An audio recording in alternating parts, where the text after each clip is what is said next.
Welcome back, everyone, to the Risk Intel podcast, powered by SRA, where we share risk intelligence from experts across the banking industry. I'm your host, Ed Vincent, Executive Vice President at SRA. Welcome to today's episode of the Risk Intel podcast. With me today is Karen Kleckner from Blackhawk Bank. Welcome, Karen. Thank you for having me. Great to be here. Karen, you're joining us today at an interesting time in your journey, having spent 20 plus years at the FDIC as a bank risk examiner, right, where you had exposure to capital and earnings sensitivity and a variety of topics there. And then Blackhawk Bank, realized that they really wanted to build and implement a risk management program, and you were the right person for the job. So, right, 4 years ago, you came into Blackhawk, which at the time was under $1 billion in assets. And you saw, Blackhawk through that growth period to now $1.3 billion in assets and an M&A transaction. So some really interesting experiences there over that journey.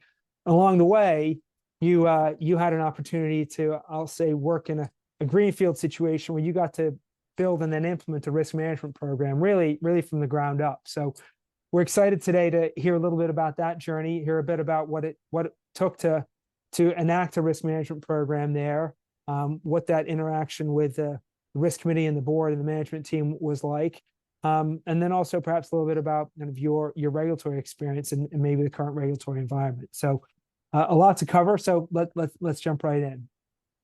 Let's rewind then back to 2019 when you joined Blackhawk and you walked in the door there. Can you tell me a little bit about how you got started, right? What were the first steps in the process for you as you evaluated the landscape and really charted a path, and what were the first steps you took in establishing an ERM program at that point? Sure. So I was building a whole new department basically from ground up, starting from scratch. So with my examination and risk management background, I had an idea, and I had seen what some other banks might be doing, but I knew that there were key risk indicators that could be used, and I had an idea of what risks I wanted to define and outline in my program that I was going to start with, basically from a manual program, and kind of build a template based on the 7 risks that Watchtower uses, but they were the same 7 risks that, again, aligned with my thought process of what ERM in a bank should look like. And then just taking the approach of what are some key ratios that will help, that can be used to help define what the risk is under those particular risk areas. I also knew that you probably got to start with the risk assessments, so wanted to build like a binder or get all of those risk assessments in order to see where the bank was in assessing their risk in the different areas and where those risk assessments might fit under each of the risk categories. So I built a manual kind of template platform to start the journey of the ERM program, and also had risk appetites, like sat down with the CEO and kind of through some risk appetites, like, where do you think you are? And so I had some ideas of what are risk appetites and made those risk appetite statements and included those in the manual template and program that I built. And then obviously getting a risk committee started, who should be on that risk committee. And once that was kind of established, knowing that it was subjective much in nature, I really felt like it was time to move to a solution that would better, like more objectively and quantify our risk in those categories and help me think beyond like the metrics that I had included in my manual program and see if they had a scope of other metrics that could be used or a library of other metrics that could be used. And I found just through the research of, I researched 3 different solutions and Watchtower aligned most closely and almost ideally with what I believed the risks, the 7 risks that should be used, along with the metrics that should be used under the category. And it quantified things like on a 5 scale versus a 3 scale rating process. Just was user friendly as well. And I understood like how it was going to work. But they also partnered with me along with the implementation of it, and just didn't like drop it and here you go. That was something that was really important to me, that I was going to have help with that overwhelming task to get it implemented. That's quite a journey. And right, as you took us through that, right, the first thing that stood out to me is that you don't need to jump into a solution on day one, right? On day one, right, you took a view of the lay of the land, consolidated the pieces that existed, right, the risk assessments that, right, you said you put into a binder, right? You've got something as a starting point. But then, right, your next iteration was to augment that with some manual collection of information, just giving you that as a starting point. And then from there, right, moving on to the objective solution software platform. When you went through that process, can you talk a little bit about what the were there any tips or tricks to get the organization to buy in, because it seems like this was probably brand new to many of them? Yeah, I think what's key to having a successful enterprise risk management program is first that your senior leadership has to be on board with it and they have to embrace it. I did have that support. The president, he wanted to get this going. It had been tried before and it never got off the ground, basically. And so first of all, I think you have to have the support of the top. I also, even before I started working on like my manual kind of program, I had several sessions with the people that were going to be part of the risk committee to educate them on what enterprise risk management is. Because I don't think that people understand what it all is. It's a term that I think may be used kind of loosely or in general terms, but when you get down to it, they don't really understand what it's all about. And not only is it just measuring key risk indicators and your risk, people, part of it is breaking down the barrier, breaking down the silos that exist in an organization. So we're all willing to share and we all know like what's going on in the different areas. And that if there's, say, a need in one area that another area can help with, that those are all discussed and collaborated about at risk meetings. So I did have several sessions, just educating the people that were going to be involved in this process, what enterprise risk was going to be or what it is about. That's great. Well, I think that,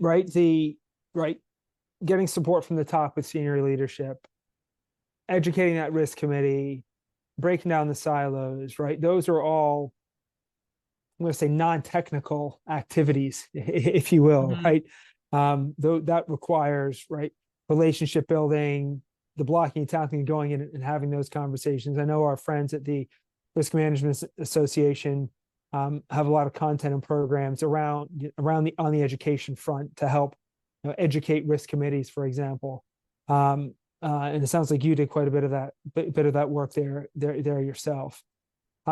Once you got to then that next chapter where you said, all right, we're going to create some of these, collect some data, create some KRIs, get a system in place. How was that received with that risk committee and at the board level and the management level, right? You're at the point now, fast forward a little bit, you've configured identified your KRIs, configured your systems. How are things received once folks actually got visibility into the data? Yeah. So a lot of the questions I would get from like my kind of manual program that I get was, it was subjective. So, and how I determined overall, like what the risk was. So I was excited, and I think management was, senior leadership was excited about having a software solution that was going to better quantify our risk to help validate what we believed, our risk was. So he was definitely on board with moving to a software solution, and a lot of things are very automatic. I think Blackhawk is a progressive organization that wanted, efficiencies and wanted software solutions where it made sense to have those. So I definitely got the support of that. And then I think, once people saw like all of the other capabilities and all of the other reports and information that were generated from using Watchtower ERM, I think they were pretty impressed with all of the data that it was showing, and helped validate what we felt our risks were. And better helps you identify like where we may need some growth or work, or Right. so Right, that everybody. roadmap, that risk improvement plan, right? It's not all about, you don't need to be at that destination today, but to have a plan on how to get there is reassuring, right? Because you can share that with the board, the risk committee, and ultimately, probably even with regulators. Were any of these materials ever used in interaction with the regulators themselves? You know, they never really asked for it. I provided it just out. It wasn't really part of their request, but I definitely provided it. And I didn't get a whole lot of information feedback from it, but I mean, I think they thought that it was, it was pretty robust, pretty good. Right. One of the things that was, I think, struck me about your journey there at Blackhawk, right, was that you enacted an enterprise risk management system and program. And then more recently, you went through the risk maturity framework self-assessment, really evaluating the maturity of the risk program. When you went through that diagnostic, were there any observations that came out of that process that were eye-opening or surprising, or made you think, oh wow, right, I'm going to do something different as a result of having gone through that assessment? Through the risk maturity framework Yeah. assessment. So let me just say, so I think it was helpful first that we had implemented the ERM program, because then I understood like that the risk maturity framework was going to work similar to what we had implemented on the ERM side. So having that helped me understand how the risk maturity framework was probably going to quantify our roadmap per se, or where we were in the progress of risk.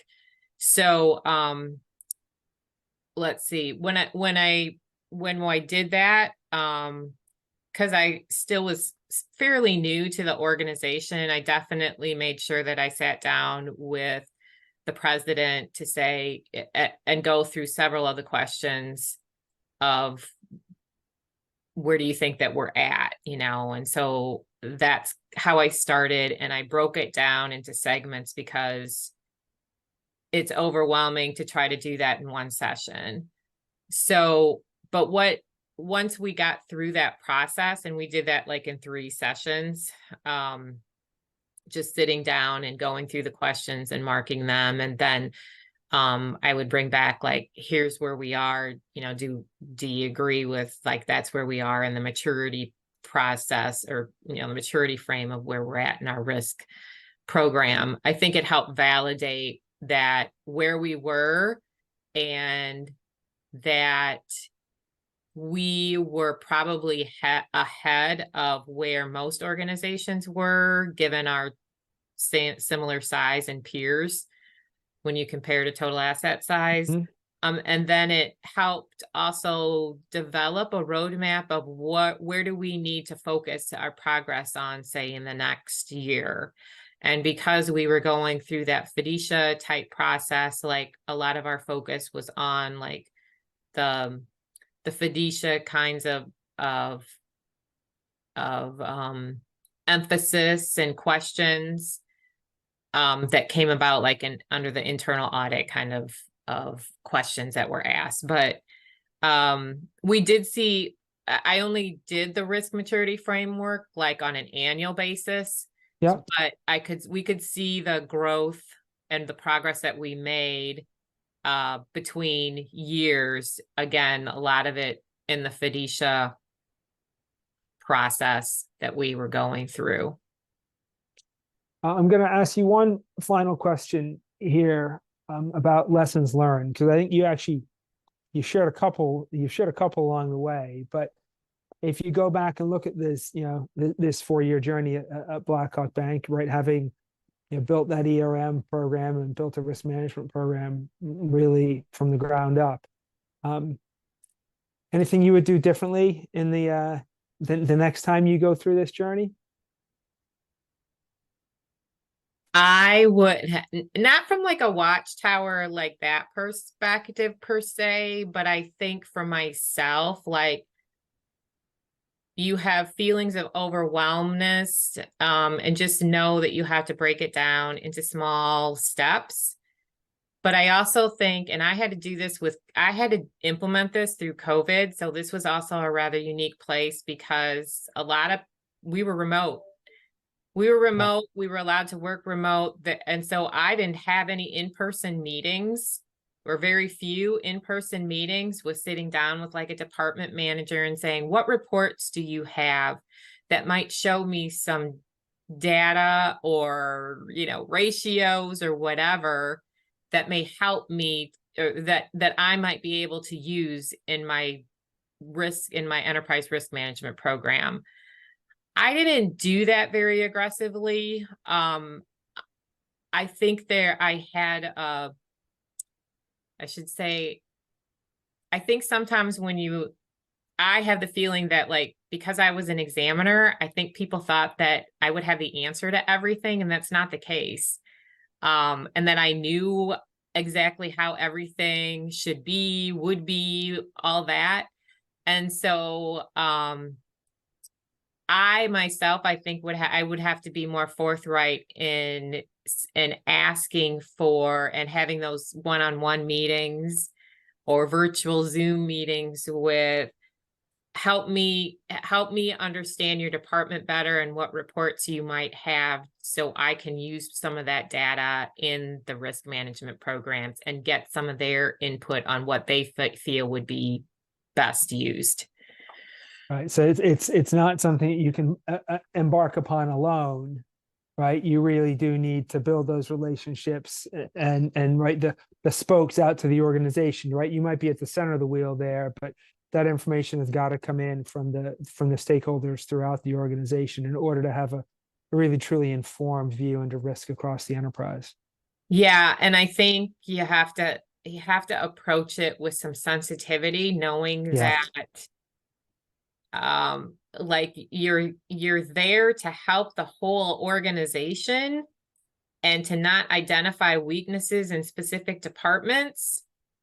And I think there's some of that resistance that goes on when you're first starting something and people don't have a background or aren't as knowledgeable about what enterprise risk management really is and what the ultimate goal is of it when you implement it. So easing some of those fears or some of those resistant personalities in the organization. Yeah. Yeah. Well, time well spent up front in order to get the downstream benefit that once you build the level of trust and the culture of risk within the organization. And that's what that's what I tried to do by having some of those. I had some before I even started doing risk management or implemented from the software solution, just having some meetings, educating those people that were going to be involved about what risk management means and what enterprise risk management is. So I did a lot of research on, you know, what it means, what it is, and try to relay that to the people that were going to be involved. Karen, this has been fantastic. We covered a lot of ground, a lot of great content here, right? I've got pages of notes here from, right, your lessons learned and your experience there of, making sure there's support at the top at the starting point, right? Educating the organization, whether it's the risk committee or breaking down silos through the organization. Using that ERM system to build the roadmap and then use the that risk maturity framework to build that annual plan that you update going forward, and you can then share that with the various stakeholders. Breaking it down into smaller steps, not trying to bite it off all at once, and then I think that, right, your capstone point there of approaching with sensitivity, right? This is ultimately designed to benefit the organization. And so helping to educate, right, and inform the organization as to why this is valuable ultimately leads to a successful outcome, which was I think what ended up happening here with Blackhawk Bank in your recent merger news. So, Karen, thank you very much for being with us today. It was great to have you. Really appreciate the thoughts and the insights, and looking forward to hearing about the next chapter. Thank you for having me. Appreciate being able to share my knowledge with you. So thank you very much. Thanks.